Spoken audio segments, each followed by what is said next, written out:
Right, so let's get stuck into this then, jumping. Certain jump features require pretty much the same shape as a bunny hop, but it's very hard to, I mean, we could talk about this for hours and hours and hours because it's such a broad topic. There are so many different jump shapes, jump styles. The way that you tackle them is really going to be dependent upon what's on the entrance to the jump and what's beyond the jump itself, as well as the big obvious one is the speed that you're carrying. So here on a good day when you've got a tailwind, the giveaway is these big wind turbines in the background, you can over jump quite a lot of this stuff very easy. So you're having to really scrub your speed off and press and squash the jumps down. So we're going to start with the most common shape of all, which is a tabletop jump. And what we've got here on the entrance to that is you've got the transition, the radius that leads you up onto the jump face itself, and then somewhere near the top, where it's very obvious and square and punchy, or whether it's worn and rounded off, you've got the jump lip itself, and that's kind of your exit point. That's jump face should set your trajectory, as well as obviously the angle and the sort of attack that you've put on the bike, the way that you're shaping the bike up. But that will set your trajectory, and if they're built well, then it's a nice smooth line over the top as if it was a full mound of dirt rather than having the top spliced off to meet up with the landing. Okay, so as you can see in that clip, we're just rolling up to the lip of the jump and we're trying to get the trajectory and our takeoff dialed in at this point. So we're tall and proud on the way in, and we're working a similar shape as when we make a manual all the way through the transition and up the jump face. And the idea is matching the shape of that jump face to get the bike to point at the same trajectory. So if you're fired from a cannon, it's pretty easy to clear a tabletop of this size, but you don't need speed.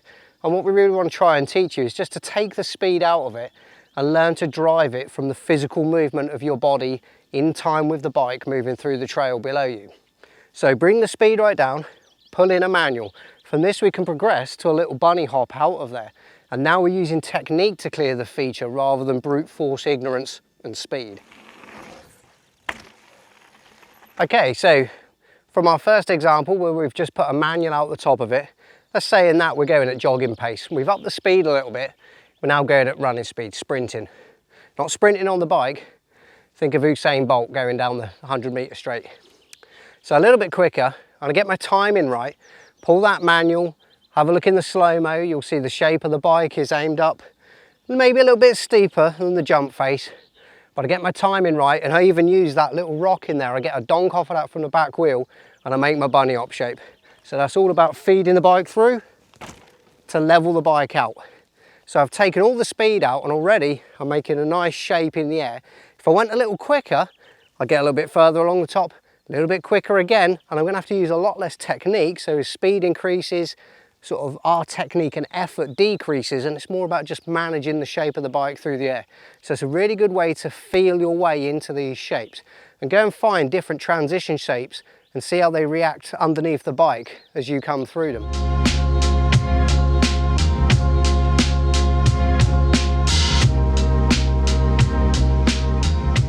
Okay, so the next jump in the sequence, and it may be that it's the same thing but just stood on its own, needs a little bit more consideration. In this situation, we've not long landed from the last jump, so the bike's still trying to settle down as you would be on a hardtail. You'd have landed, absorbed that landing. You've got to get back up into neutral stance, ready to roll into this one. But as we can see, the transition's that bit tighter, and that really does push you into the face of the jump. And it's quite a pronounced lip on the top of this jump as well. Very little interference from the rocks coming through, but it's the way that the bike gets sucked in, not very high at all. And if you look at the length of it compared to a bike, I mean, that's on the flat, and then that's through the transition, and the front wheel's nearly already out the top of the jump face, about to hit the lip. So the bike really, and your body, gets pushed into this point and wants to fire out. These are the jump shapes that we have to be a bit more mindful of when they're really tight at the base, because it sucks the bike in and body and wants to kick it back out. So again, you know, if you're coming down here and you're carrying a lot of speed, it's not so much about having to work this to get the amplitude, the height, and therefore the distance. It's more about having to take out the energy of the jump. But yeah, key thing is to be loose in the limbs, compliant. We're not completely a bag of bones and a skeleton. You know, we've got our muscles and we need to use them to absorb that bike being fired up below us and stop us getting over rotating and going OTB over the bars. So step up features, it's more of the same. We've got this run in where we're controlling our speed, leading us through the transition onto the jump face and an exit point. Only difference now is it's completely blind over the top of this, depending on what the run-up's doing, whether you're above ground, below ground, so to speak, as to whether you can or you can't see over the top. So it sort of goes without saying, but I've got to say it, look before you leap. Whatever you're riding, whatever you're jumping, you might have these wooden ladder gaps out in the Alps, over there in Canada, America, wherever you are in the world. So you could have gap jumps that require full commitment. You could have turns on the other side of these things. It could be straight into another feature. So before you hit any feature, make sure you know, first run is a sighting run, not an exciting run. So take a look at it and just get the lie of the land before you come in and hit it. So step ups, it's all about carrying enough pace that you get the height to clear the top. And again, you don't want to be over jumping, you want to be catching the backside, the downslope of the feature. So speed control is a key thing. But to get that flight trajectory, it's exactly the same setup as you'd be doing if you were hitting a tabletop or a double off of the flat. The more I'm riding this feature, the more confident I'm getting with it, the quicker I'm coming into it, the quicker I'm hitting it.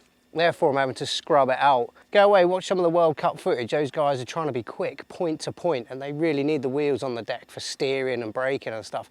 And you'll see they scrub things out by turning across the face of the jump and laying the bike flat in the air, pushing it back down to the ground as soon as it can. Cool, so there we go then. We've moved spots, same day, same forest, different spot. Thanks to a good feed down at the A Cafe, bike shop there in the village. We've come across to what the locals will know as Shredder. It's part of the Seven Stains Trail Network. And we've gone from this morning stuff where we were on smaller doubles, very mellow, easy stuff if you wanted to roll out of it, and the slightly bigger tabletops. So we're on a slightly bigger double here, and we've come to look at this section in particular because it's quite high speed. They've recently clear felled, so visibility is great, but that can also play with your head because you've got no reference points in terms of managing your speed. And speed on this set of doubles I'm stood on at the minute in particular is really, really key. So the takeoffs, the transition, the jump face are not particularly long, they're not particularly big, so we're expecting a good bit of pop out of these. A little bit of distance, not a great deal, but we've got a very small downslope to match. Now, if we over jump it, big plush bouncy bike, so long as we're nicely centered on the bike behind the handlebar, we can land that front wheel first, two wheels together, and we've got enough bike and body to absorb the landing. So the difference between doubles and tabletops, well, as I said earlier, and it's quite obvious, is that somebody's removed the middle of it. Now the ones we rode previously, they didn't have too much of a dig out in between them. They were really quite sympathetic. If you came up short, you know, you weren't going to have that big case, you weren't going to get hung up at all.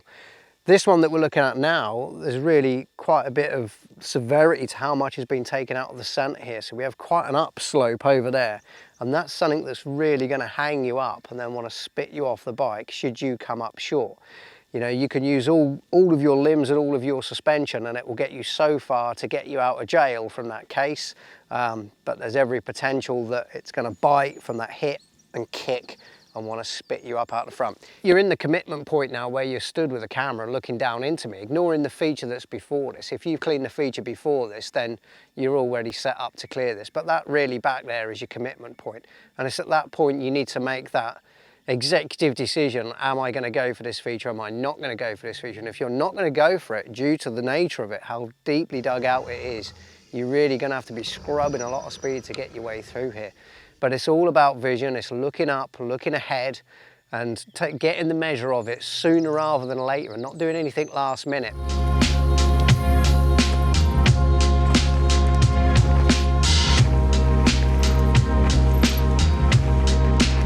Excellent, well that's all for now folks. It's been another great edition and thanks for joining us. Tune in next time.